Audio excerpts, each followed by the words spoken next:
snow peas need to be rinsed. Bad ones discarded.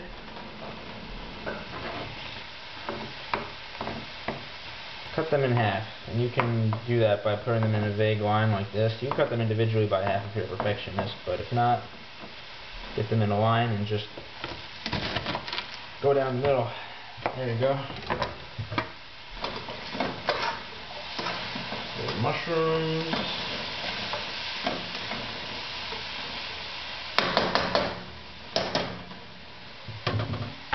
Meanwhile, our mushrooms are looking fancy. Toss in the snow peas.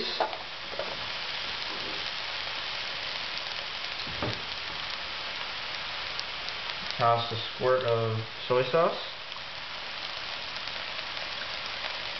Now we're going to use that mainly for flavor, not for saltiness. We're also going to add some of this Szechuan spicy stir-fry sauce. This stuff is great.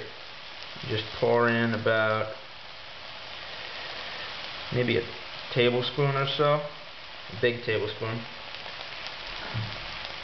And this stuff is very spicy. It gives it a good kick. And then you mix it up. Looks pretty good so far. Yeah, remember that chicken we put aside earlier? Now we put the chicken back in. It has some juices in it as well. All the chicken and juices in there together. Stir that up so the sauce gets on the chicken. You want it to absorb any flavor it can.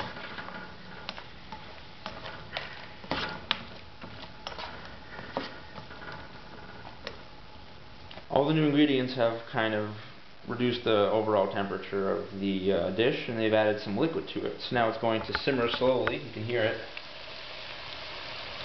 It's going to simmer. I'm going to now add the secret ingredient, which is fresh basil. We have a bag here.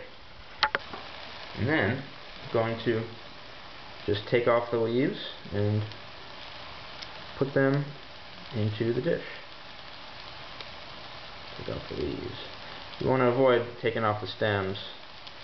The stems you can just throw away. But the leaves you just take off and spread on top. They're going to steam for a minute. Get all these leaves off there. Now, basil leaves are pretty easy to find fresh nowadays. You just go into a shop and they'll either have them growing hydroponically or they'll be in a plastic package like the way I bought them. And I'd say that's about enough. They add sweetness and spiciness. Then you stir it up a little more. Looks pretty good right now. But it's still kind of dry. The big secret to making a good sauce out of a dry dish is, in one word, cornstarch. In general, it's very easy to measure.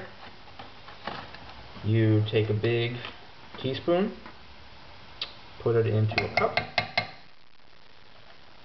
and then you add water until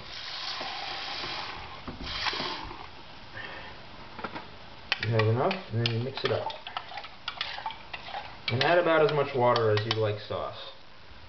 If you played with cornstarch as a kid, you know that it kind of gets very thick very fast. So put it on there, let the heat take care of the rest.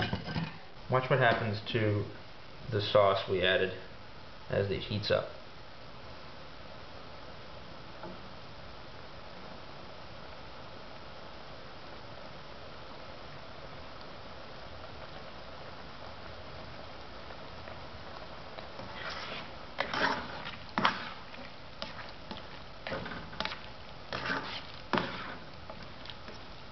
It's getting thicker.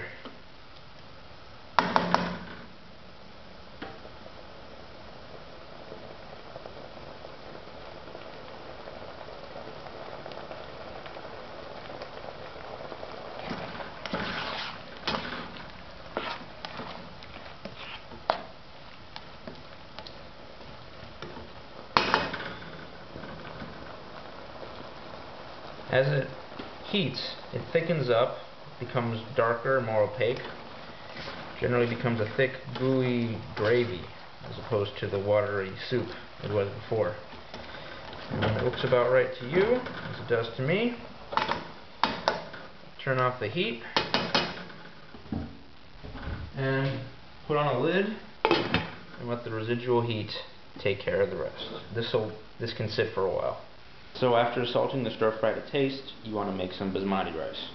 That generally takes about 25 minutes, and you want to use basmati because it's pretty much perfect for stir fry. It's long-grained rice, and different types of rice need different formulas of water and heat, but in this case you want to take 1 cup of rice, 1 1/4 cup of water, put it in a small pot, turn the heat on as low as it can go, put the lid on, and then let it sit for 25 minutes. And when you're done, you just put it on a plate, stir fry, big old ladle, and put it on top. And it tastes delicious.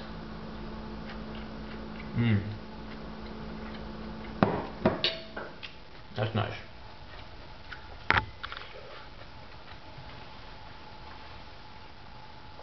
Oh. Oh man. Wow. Well.